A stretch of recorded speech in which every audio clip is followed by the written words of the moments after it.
This tour will show you how we here at Penpont Brewery take raw ingredients and turn them into beer, which is then sold throughout Cornwall and Devon in shops and pubs. To start, we must leave the pub and travel a few miles away to the brewery.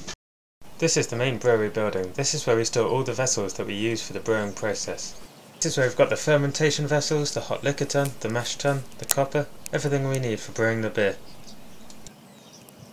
This is the hot liquor tun. This is where the spring water comes into the brewery, is heated up to be used for the brewing process. From here it's transferred to the mash tun. This is where the grains, malted barley, are blended with the water to create a porridge-like consistency.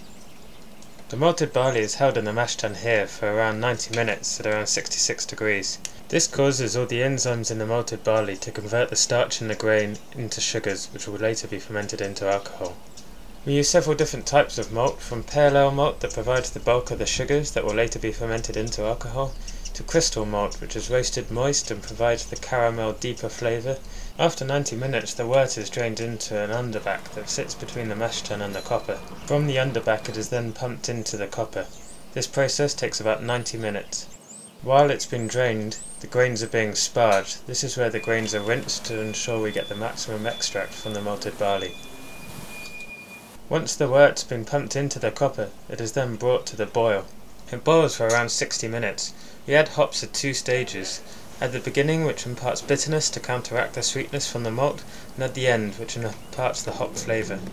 We use several different types of hops in our beers. This is a nice English hop. It's the alpha acids and oils in the hop that provide the bitterness and flavour respectively. Once the wort's boiled for an hour and the final additions of hops have been made, it is then allowed to sit for around half an hour. This filters out any hop particles when it's pumped through. The wort is then pumped through a heat exchanger. This causes the beer to come down from 100 degrees down to 23 degrees centigrade.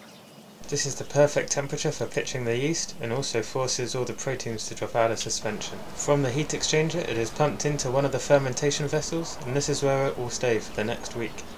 After 4 days we turn the chillers on. This stops the last of the sugars being fermented into alcohol, leaving some to condition later in the cask.